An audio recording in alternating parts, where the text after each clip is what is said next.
to Anything Joe's, a collaborative journey through the world of G.I. Joe. My name is Greg Engel. And I'm Jaren Decker. And we'll be your host today. Today on Anything Joe's, we're going to get caught up on some news. Man, it's been a heck of a week. I was back in the hospital this week. I had a one-night stay in the ER, which was thrilling. And we've been I haven't really talked to you a lot, Jaren. How have things been? It's been good. It's been really busy. And as I sit here recording, I look at my room that has not changed at all. Well, neither is mine, unfortunately. I've actually been doing some sorting this week. I'm kind of always in a state of sorting because I just have a lifetime worth of stuff to sort. But I did make some progress this week. I've been labeling these tackle boxes with different years and putting just a little bit at a time. I'll pull some parts out and go, oh, I think this is this. Look it up. But this is the first time where I basically do have a spot for everything. So when I identify it, no matter what it is, I have somewhere to store it, at least temporarily. So I'm optimistic that over the course of, I guess, the rest of this year, I'll actually start to make some progress on that stuff. That's awesome. All right, so let's get into the news and see what's going on. Our first story comes to us from histank.com. It is a rumor. Paramount Pictures to reboot G.I. Joe live-action movie franchise with Michael Keaton. That's right, ladies and gentlemen. Get on board the USS Disappointment as we once again set sail on the theatrical seas of hopes that we will get a G.I. Joe movie that pleases us, the fans, and no one otherwise. Industry insider Enlak Clint is tweeting that Paramount Pictures is looking to reboot the G.I. Joe live-action movie franchise again, with producer David Ellison at the helm. It is unclear whether Mr. Ellison will completely replace producer Lorenzo Di Bonaventura, who is currently the spearheader of the franchise. Both of them worked together on the financial disaster that was G.I. Joe Snake Eyes. Their words, not mine, folks. Paramount is also reportedly eyeing veteran actor Michael Keaton for an unspecified role within the rebooted Joe universe. The studio kicked off the live-action G.I. Joe series with G.I. Joe Rise of Cobra in 2009. The movie was panned by the critics, and Paramount course-corrected with a soft reboot titled G.I. Joe Retaliation in 2013. The second unsuccessful attempt led to a hard reboot of G.I. Joe Snake Eyes in 2021. With the COVID climate wreaking havoc across the industry, Snake Eyes never reached the break-even point. Not too long ago, Hasbro renewed its agreement with Paramount Pictures for the Transformers and G.I. Joe franchises. This news comes in light of this renewed contract between the two giants. We wait for more development. Oh man, oh man, oh man. I just don't know if I can get on board with this yet again. Let's start at the top. Jaren, first of all, have you seen all three? I know you've seen Snake Eyes. Have you seen the other two G.I. Joe live-action movies? I sure have, and I was a non-Joe fan when I watched those movies. Do you have any thoughts on those just as a generalization? As someone who came in without knowing G.I. Joe, I loved those movies. Like, I still love them. I'm going to be completely honest. I still love them. That doesn't surprise me at all. You know me, kind of the eternal optimist of the brand. I actually like G.I. Joe Retaliation quite a bit because they course-corrected so much. I know it's not. They're still kind of off base, but there was an effort made to be like, oh, okay, we heard you. It's not close enough for y'all. And so they were like, they changed a lot of stuff. It's got a lot of good stuff in it. Rise of Cobra is weird. When I saw it, I actually did like it. And I like a lot of the toys that came out of that line. Obviously, it was lacking. There are parts of Rise of Cobra that I could still watch to this day and I find very entertaining. I remember when the trailer for I'm gonna get off base real quick, but I remember when the trailer for Rise of Cobra came out. Everybody was like, they're in these power suits and that's so dumb. And everyone as the community collectively was like, this is a horrible idea. And then the movie came out and they were only in the accelerator suits for like one short, 15 or 20 minute segment. And for whatever reason, I was so absorbed with that, how that was going to ruin the movie, that when it didn't, I was actually kind of like, all right, Dan, that wasn't that bad. There were things about it I liked. So yeah. And then the Snake Eyes movie, I mean, I don't know. I think the Snake Eyes movie is okay. I think there's a lot of really good things about it, and it inspired me to do other things in my Joe-verse. But I mean, yeah, there was some pretty harsh left turns that I would have done differently. I don't know if you can make a Joe movie succeed. I'm going to be honest. I don't know if it's a hot take. I don't know if there is enough, because let's be honest, the brand as a whole is waning. It's impossible to get new kids in the brand. You know, my kid likes the toys, but he doesn't have any care for the brand as a whole. You know, and I mean, I'm beating it over his head, you know, like trying to shove it down his throat. But it's just there's such a small sect of the fan base that won't like anything, and when these things come out, they just ruin it and crap on it, and then you know, well, people see, well, if the fans don't like the movie, why would I like the movie? And you know, I once again, I actually enjoyed the Snake Eyes movie. It wasn't perfect. It wasn't a perfect adaptation, but I thought the cast was great. I would have loved to have seen what they could have done with a second movie. You know, after the setup, it might not have been the best setup in the world, but I thought it was deserving of another shot. The guy who played Storm Shadow was phenomenal. I really like the guy who played Snake Eyes and Scarlet. You know, I think they did a good job with what they were given, but it's just, you know, the more I see, you know, when I saw this rumor come out and I'm reading people online, well, some people are like, well, it has to be exactly like the comics. And other people are like, well, don't adapt the comics, only adapt the cartoon. And like, there's so many different versions of Joe, which is something that makes it amazing. You know, everybody has their version that I can't imagine having to try to make something that appeases every one of those small sects while also appealing to the mass market. You know, I think it's a tough needle to thread because G.I. Joe has always been plagued with being maybe too violent in an era where gun violence is at an all-time high. So you want to distance yourself from that because you still want to appeal to as young an audience as you feasibly can. You can't just rely on the adult collector market, I don't think. And certainly when it comes to Hollywood, I mean, you kind of have to always accept that. I know it's our baby, but we will never be the actual demographic for the movie. They need a much broader audience to come in and like it. So I agree. I think it's complicated. Lots of people say that that Lorenzo Di Bonaventura is kind of at fault. He's the guy that kind of keeps running it into the ground because he doesn't get it. Let me look up and see what David Ellison is also known for as a producer, to get an idea if he has anything of quality under his belt. Terminator Genesis.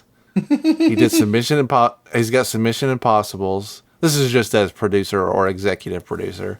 So he's not, I don't know, I think he's that involved in it. He does have the Snake Eyes movie attached, and he has G.I. Joe Retaliation as executive producer. Gemini Man, Geostorm, Life is on here, which I think is a very good movie. Top Gun Maverick is on here, which everybody seems to think is great. Yeah. So, okay. I mean, a bit of a mixed bag, and I think we're all in agreement that we're willing to try anybody else at this point. So let me ask you this: what do you want from a G.I. Joe reboot? What do you? What's the winning formula? I think for me, and this is this is just for me. I don't want to make this seem like it's for anyone else. I think they need to decide. I don't think they can keep trying to play to both markets. I think you need to either accept that, hey, this is for a bunch of dudes that are older, and let's go for it. And then just straight up go for it, which I don't know if that is successful or not. Or you need to just try to shoot the other way and start building a new market with the kids. Because if you're trying to straddle the line, I don't know how, you know, eventually the core audience, the people like us that are involved in Joe, our kids are going to be too old to get into it now, and they're not going to have any connection to it. And then there's going to be no next generation with any connection to it. So I think you need to either just go with your core audience and try to appease them. So maybe go with a more mature version, although maybe not a full-on crazy hardcore, or go with something a little more fun. You know, with the classifieds, when those original ones came out and they were kind of like space futuristic, you know, the weird quote unquote versions, you know, I think that's something that probably could have appealed to a younger demographic if it had some kind of tie-in cartoon or media or something. And then, you know, that the toys didn't do well, so they kind of shifted course and tried to adjust to the more adult market. So I think they have to just decide as a brand, like, hey, what are we going to do here? Are we going to just focus on this core audience, which is great. I mean, if they want to keep making toys for us, awesome. Fantastic. I'll buy them all. Or if they want to shift and start making stuff for some kids and like trying to really grow that brand in-house again and, capture a bit of that demographic. So let me pivot to Michael Keaton. Michael Keaton is getting up there in age. Who do you envision Michael Keaton is a fit for in the G.I. Joe universe? He's going to be Snake Eyes. That's how it works. That's how these Hollywood execs think. They get a big name and they're like, well, he's going to be that guy. He worked good in the all black of Batman. He's going to be Snake Eyes. I'm Snake Eyes. Maybe that's the twist. They're actually just adapting the Fortnite comic, and he plays Batman and Snake Eyes. I can see Michael Keaton being either General Hawk, because he would take a kind of an older, leading position. Probably wouldn't have a lot of action scenes. Or after seeing him in Spider-Man, I could see him as Cobra Commander. Yeah. I don't know. He's not somebody that I would have fan cast at any point, but obviously Michael Keaton is a phenomenal actor, has done dozens of amazing products. I mean, if you can't find a Michael Keaton movie, reevaluate your taste in cinema, because he's great. I think he could there are multiple roles he would be a fit for, and he would probably knock out of the park. So yeah, I don't know. I mean, obviously that's pretty early rumor news. We'll have to keep an eye on it and see what develops if they make an official announcement that it's in the works and who else they attach to it. Let's just agree not to have The Rock. Can we agree no more Rock? Keep his grimy little hands off it. I get the feeling that most of the people that have worked on G.I. Joe movies at this point are not interested in returning to the franchise at any point in the future. Although The Rock is probably pretty desperate to snatch up another hot property since he's tanked a few. Yeah, I mean, in the interest of a hard reboot, you basically got to flush all that stuff away. It's one of the weird things about Retaliation is that it's only tentatively connected to Rise of Cobra, and they really did try to forget all that. Sorry, guys, but they didn't want to. They wanted to keep the universe alive, so that's why they wrote all that stuff out with Channing Tatum getting killed. Which was a bummer to me. I loved Channing Tatum in that movie. He apparently didn't. Yeah, I don't blame him. He has spoken out multiple times. All right. Next news item. Super 7 Ultimates Wave 4 revealed. Now that Ultimates are in hand, it's time to look forward to the future where there are even more. This has an estimated shipping of January 2024. Fool me once, Super 7. Come on. All right, so this wave is, like all other waves, consists of 4 figures. We're going to take a quick look at all 4 of them. First figure that comes up on mine is Zartan. This Zartan features skin that changes to purple when exposed to sunlight, just like the OG, along with multiple interchangeable heads, hands, and a myriad of weapons. So what we got here? So obviously the color change feature, beautiful, chef's kiss. Wow, how could you not? And I'm interested in seeing what it looks like in person, because the color change effect across the board varies for over the last several decades. Sometimes it's a real cool feature, and sometimes it's kind of meh. He's got like a full-size gun. These are all kind of fantasy-looking weapons, kind of real cartoony. But he does have his V1 pistol, like his laser pistol. He's got the usual hand selection, like the karate chop hand. He's got a finger that's pointing. He's got a wristwatch that's got a timer on it. And it looks like he's got some kind of, I guess that's supposed to be a bomb. It's so flat looking, it looks like an envelope. I'm wondering if that's a briefcase, like sat on its side. Like maybe that piece pops up. Maybe. Weird that there's no handle though. It does have the timer on it, so I'm sure if I started watching the cartoons, I would eventually see this. These guys are notorious for being like, this was in one episode for 15 seconds, and now here it is. You're really testing my knowledge. I'm guessing at least either this wristwatch or this bomb briefcase from the Countdown to Doomsday. There's an episode that's really prominently got Zartan in it. It's one of the first 20 episodes. It comes with 2 interchangeable heads. Not particularly appealing head swaps, honestly. Just him gritting his teeth, him not gritting his teeth, him opening his mouth. You'd think as a master of disguise that he would have had an actual mask included. I thought that would have been a nice touch. But thoughts on this figure? Really cool, and if I didn't jump in the first 3 waves, this is definitely not the wave that's going to get me to switch. Yes, I understand. It's such a pricey set, and so I don't blame anybody that decked out. I will only say that after receiving the Wave 1 in hand, I kind of was teetering where I was like, these are basically exactly what I expected. Limited posability, but excellent everything else. I pretty much am probably going to stay in on this. All right, second figure is the Baroness. This is a good figure. Classic black V1 Baroness. It's got 3 head molds. It's just kind of a regular face with glasses. This awesome digital reveal where she's like smirking, which I love, and her like hair's blowing in the wind or whatever. Great head mold. And then this third one, again, I'm showing my ignorance, but I don't remember what that helmet is from. I think maybe she wears it when she's in a Rattler, but it does not stand out. Now, some of these items that she comes with, besides she's got her faithful V1 gun, and she's got a cartoon accurate gun as well.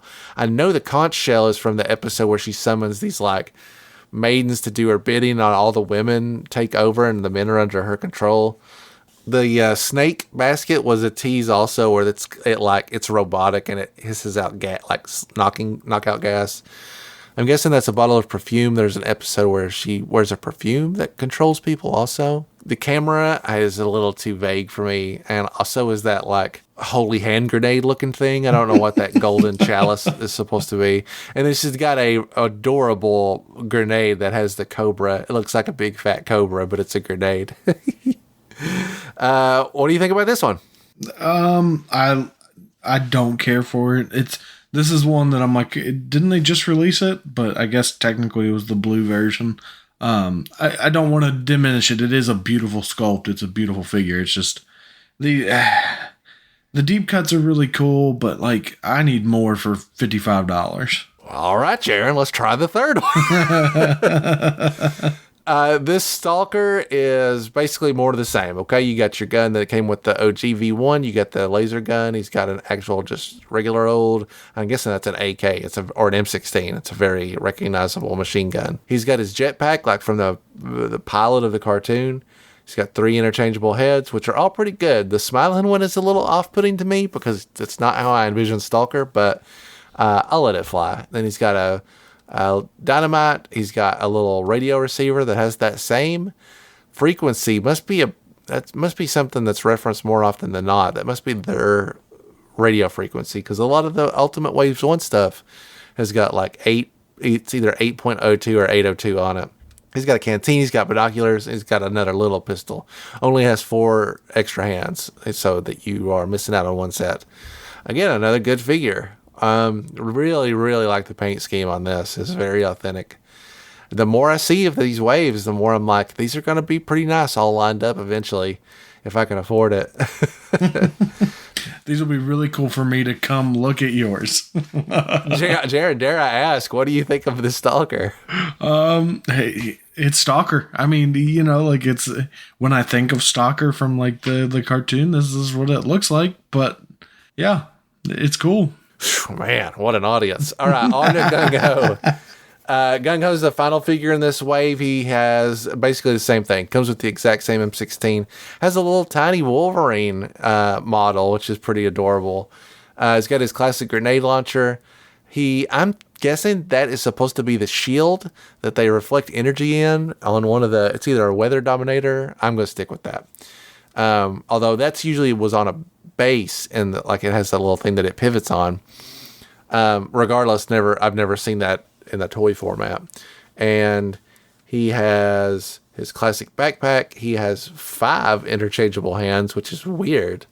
Why? I don't know why. He's got gripping hands and then he's got gun hand, but they very specifically were like he only holds guns in his right hand because he cannot hold them in his left hand. We didn't include it. Head molds on this one are also a little unusual. The standard head mold looks great. Then the 2 extra ones, you've got one where he's smiling, which again is very weird to me. I guess because it's the cartoon and it's lighthearted, that makes sense, but it is unusual. And then the third one, it's like he's wearing a sweatband, no hat, and he's yelling. I'm sure that, again, is a very specific reference that I cannot place, but does not seem at home with this figure. It's not something that I would ever dream of just playing with. I mean, I guess nice effort, but Yeah, there are some misses here, frankly. In terms of, you want to, when these are so expensive, you want to get your money out of it. So when I see things where I'm like, these extra head molds really don't add any extra value, I'm thinking I would have rather you just not done that at all and included more accessories, frankly. All right, Gung Ho, what do you think? Yeah, I feel a little repetitive, but I mean, he's a good looking figure, but it is not for me, and that's on me. There's a market for these. I know a lot of people love them. It ain't me. I would say it's a split. A lot of people that got them, I think, are happy with them, but the people that are still saying they're too expensive are correct and are right to sit it out. I don't blame them one bit. Especially with the increase in Hasbro prices, it's just it's hard to keep up with everything they've got coming out. I'd rather have 2 bats than one of these gung hos. A totally logical stance to take. I'm not going to lie. This is our stress on the budget. Even as slow as they seem to be coming out, I have to really anticipate a $200 transaction at any time. Last thing to note is if you pre-order this full way from super7.com, in the next 30 days, you get an extra weapons pack that has 1, 2, 3, 4, 5, 6, 7, 8, 9 extra things: a backpack, a walkie-talkie, couple guns, a light, etc. So that's a pretty nice little addition for free. I don't know if it will change anybody over, but it does. I mean, I am going to pre-order these, and I will. I want that pack. I'm going to get my money's worth. So, all right, let's move on to the next thing to see if Jaren has anything hateful to say about that.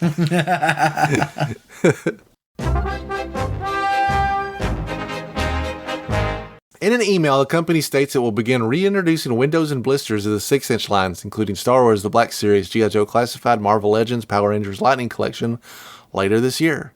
The rollout will continue into 2024 for select products across Hasbro's portfolio of brands and will eventually expand to all new 6-inch figure releases.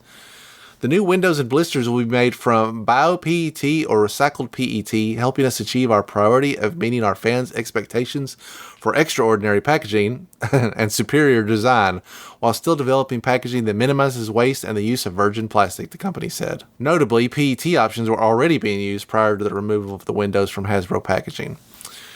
So everybody was like, I don't like this stinky box. I gotta see my toy. I don't really understand the mentality of that. I guess the only argument that I can understand is somebody that goes, I want to see this figure before I buy it, so when I take it home and open it, I know what I'm getting. And I can understand that. But again, I'm going to have to say, as somebody that's collected toys my whole life, I have almost never gotten a figure that has been so badly issued that I'm like, no. Or at the very least, it's not the kind of thing I would have caught just looking at him in the box. It's a joint that's faulty or extra plastic, etc. I know, Jaren, I know you got a bad bazooka. Do you think, I know you didn't pick it up for yourself at the time, but do you think that's something that you would have caught in store? No, not at all. I'm like, oh, cool, a toy. Let's buy it. I'm a child. I want this cool piece of plastic. Let's go. Factor into that the fact that 90 to 95% of my toy shopping is done online. So I wasn't going to see it before it showed up anyway. And it would have to be printed upside down for me to go through the effort of doing a return through any online retailer. Because normally I have to pay the shipping. It's just like, it'd have to be really messed up. And I have gotten some figures that have been like, I got a Leatherneck once it was from the very last waves that were coming out. And he did not have he was missing 50% of his paint apps on his head. And he's still in my collection. He's on display right now. It takes a lot for me to break. If the face is messed up in a substantial way, that would be the one thing that might drive me. But it's more likely that I would just chalk it up as a loss, pick up another one later. I mean, I know these figures are expensive, but I don't know. I just can't be bothered to be like, I'm going to go through a whole return process. And if I find it at the store, realistically, odds are, if it's something I want, it's usually hard to find. And that means I'm probably only going to find one of them anyway. And I'm going to buy it no matter what. Yeah, this feels a lot like they're just caved to the pressure of fans that felt very strongly about it for whatever reason. And were afraid that they would be losing sales because of it. I don't know if there's any actual data that would back that up. But again, I've said from the beginning that I think the only reason they shied away from it is because they were getting some kind of tax break for being like eco-friendly. So I'm curious if they've managed to maintain that balance between we're still doing good enough, but these fanboys can look at their toys again now also. What's your thought on the return of the plastic window? I couldn't care less. I think it is crazy to me that we have complained so much. Now, granted, let me say, I think a big part of it is that the sales have to be declining for the figures. And I think they think it's because of windowless packaging. But I think in reality, it's the fact that they've jacked up the prices. You go from $20 to $22 to now $28 and then, $30 in some cases. Like, I think that's why the sales, and I think they're just trying to react in whatever way they can. I mean, if you look at like all these boxes for these Joe vehicles, nothing had a window then. Why weren't we complaining? Oh, my HasLab Sky Striker, I was worried it was going to be whatever. Now I can't see it. It's in a box. Like, if you're buying it to keep it in a box, I'm not saying you're wrong, but I don't understand it. I don't understand why you would buy something and keep it encased and not play with it. I mean, I buy toys because I like toys. I want to have them. I want to hold them. I want to get them out with my kids. I want to bang them against each other and act like we're fighting. It's what I'd like to do. I don't get why it matters what kind of package it is in. Honestly, I like the cardboard way better because I can just rip it open and not feel bad. Like, it's so much easier to me.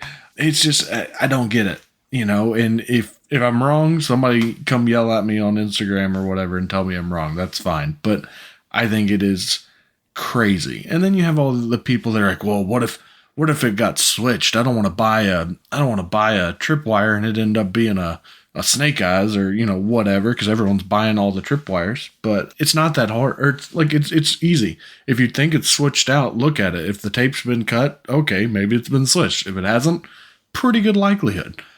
Like, that is such an uncommon problem that it's just crazy to me. And if you did get it switched out, just take it back to the store. Obviously, they don't care that much to look at it, so just take it back and get your money back. You are very fired up tonight, and I'm here for that. It is insane to me that we're in a toy hobby. This is something made for kids, and yet as an adult, we're complaining. We're calling people soft for whatever they want to do, and then we complain because our toys aren't in the right kind of box. It's baffling. Listen, we're very opinionated, but I consider this to be an open forum. If this is an issue that is important to you, I am interested in hearing your perspective on it. I am pretty open-minded about this stuff, and I'm very curious as to why people are so passionate about this issue.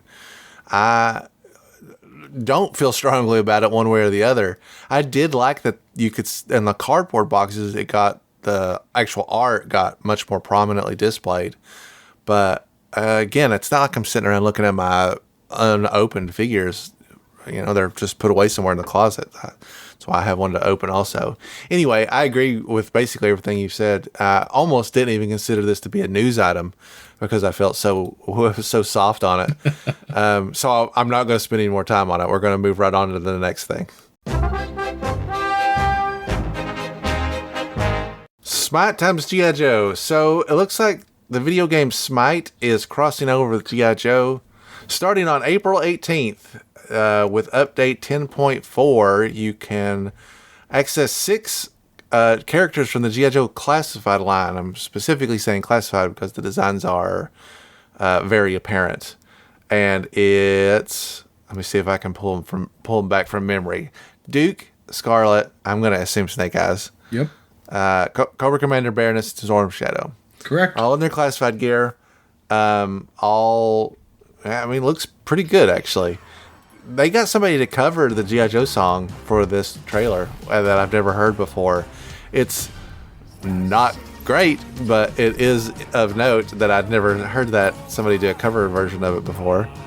Jaren has with many of these types of games. I have not dabbled with this before, but I feel enticed to try it. Have you ever played Smite before? Yeah, I actually, funny enough, I just in the last, month picked it up. My cousin's a big fan of the game, so we started playing. And I've only played a few rounds, but it's actually really fun. It's a mobile online battle arena, and you pick basically a deity. Like there's all the different gods from all the mythologies. They haven't added Jesus on there. I think that would be really fun. But you got like Jormungandr, you've got Osiris, you've got like every deity from every major pantheon of gods. And so that's what these characters are. So Duke and Cobra Commander are a skin for one of the characters already in the game. Scarlet and Baroness are a skin for one of the characters in the game. And then same thing with Storm Shadow and Snake Eyes. So they all have abilities already built into the game, and then this just changes the way they look. But I mean, it looks really cool. It's a really fun game. If you're into a kind of a online kind of game, it's actually really enjoyable. It's better if you can play with friends though, but it's a fun game. I definitely plan on trying this out. It might not be my specific jam, but it definitely looks good enough that I would play at least through this event. It's interesting that Scarlet looks, maybe this is just the limitations of the skin, but Scarlet is the most varied design of all these other characters are pretty dead centered, but Scarlet has a very cool outfit in this trailer, and her face and head are just don't look like the typical Scarlet head mold at all. I love this design of Scarlet and wish there was an action figure that backed it up. Everybody else really looks very similar to how their figure looks. Baroness is using that like snake that came with the motorcycle and shoots lasers, and they're using the Regal Cobra Commander colors, which I think is interesting. This Storm Shadow design is also kind of an amalgamation of a couple of different designs. It leans into the classified, but it's certainly not exclusively that. It kind of looks like what we thought the original design for Storm Shadow was going to be, like from the game. The first I would game. agree with that. When they were putting it out on like T-shirts and stuff, they were using that design, and I do think that this mimics that. I wonder if that's like the reference material that was provided, and it also makes me wonder if that Scarlet is something that is like behind the scenes, or again just kind of the limitation of the character that they're skinning over top of. So I don't know. We'll find out. It's less than a week away till it launches. Even shorter by the time you listen to this episode. We'll check back on next episode. I'll definitely play it for a bit. Hopefully it won't turn out to be like the many other Turkey tie-in G.I. Joe games I've played over the last few years. We'll see. I'll at least do my prep work and get through the tutorial in time for the skins. I'm always afraid a lot of the times they'll be like, welcome to our G.I. Joe event. It'll take, 155 hours of grinding to unlock one of these 6 skins. And I'm like, oh my gosh, no way. I'm sure they'll do a good job of giving you the pay to get it option. Yeah, great. That's exactly what I was hoping for. Yeah, we'll check back. Next episode, I will commit that I will have played this enough to tell you if it's worth your time or not, or at least a better feel for how it stacks up game-wise. Mezco Toys announces 1/12 scale G.I. Joe Storm Shadow figure. It's funny, the day that they showed these is the same day I got an email from Big Bad Toy Store saying, hey, your other 1/12 Mezco figures are pushed back yet again. This line, which has been rolling out figures rather consistently, has yet to deliver a single one of them to my house yet.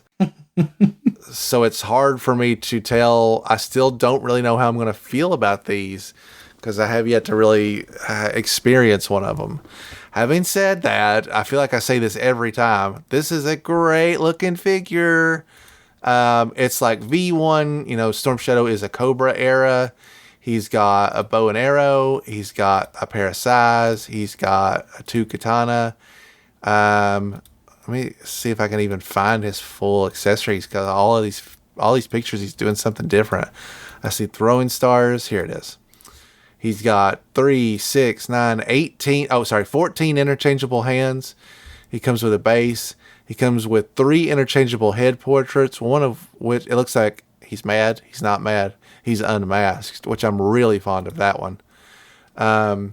Everything I said plus throwing stars, shuriken deflecting effects, which is cool. Smoke bomb throwing. These have like little anime like action lines with them, so you can actually kind of make an action scene as it's going. Oh, here's another page. Here's a pair of nunchuck. Here's 2 hand sights. Here's a bunch of other throwing utensils without the throwing effects. I mean, it's a loaded deal. It's $95. Ships October to December 2023. There's no way. Get back to me when you've shipped my first one, and then we'll talk about coming out by the end of the year. I do like this. I probably will pre-order it, although I haven't yet. I've been slow to pre-order these because, again, they've just not been showing up, and you start to eventually go, well, what's the point if they just don't? I'll pre-order them, or I'll buy them when it actually releases. Jared, what do you think about this guy? I think it's a really cool design figure. I'm kind of in the same boat as you. I'm like, give me one first. Like, I don't want to go full into these expensive figures if I don't even know if I'm going to like them. I've been really close to pulling trigger on a few Mezcos before and haven't done it. And, like, these are ones that I'm like, man, I'm tempted, but we've also been waiting on that Destro for so long that I think I've ordered it 3 times, canceled it 3 times. And I don't even know if I have it pre-ordered at this point. I don't remember. It's been that long. It's just absolutely crazy. So maybe after you guys start getting them in hand, maybe I'll try to scoop one up, but it's just, I'm really bad. Like, I buy toys impulsively. I'm really bad about this kind of stuff. Like, if it sits in my orders for too long, I'm going to cancel it. I'm just going to go, I'll use that money elsewhere. Even knowing that I'm almost certainly going to get this one, I am reminding myself internally that I will not be able to go all in on this line, that there will be a point where I'll have to stop. I mean, if I just get the like heavy hitters, that's fine. Like, I think they were going to do a roadblock, and it was a V2 roadblock, and I was like, that's not really my taste. I'm going to pass on that and see if they do a V1. I might be conflating that with one of the other ones, but again, it is really hard to keep up with the ones they've announced.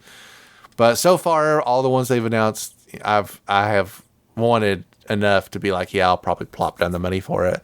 At least at this rate, much like Super 7 Ultimates, they come out so rarely, it doesn't really feel like I'm committing to the line. Until they're starting to pop out every other month, I feel like I'm okay to spend $100. Say I buy 2 of them a year, that's only $200 a year. That's not a huge commitment. If I'm buying one every month, that's a problem.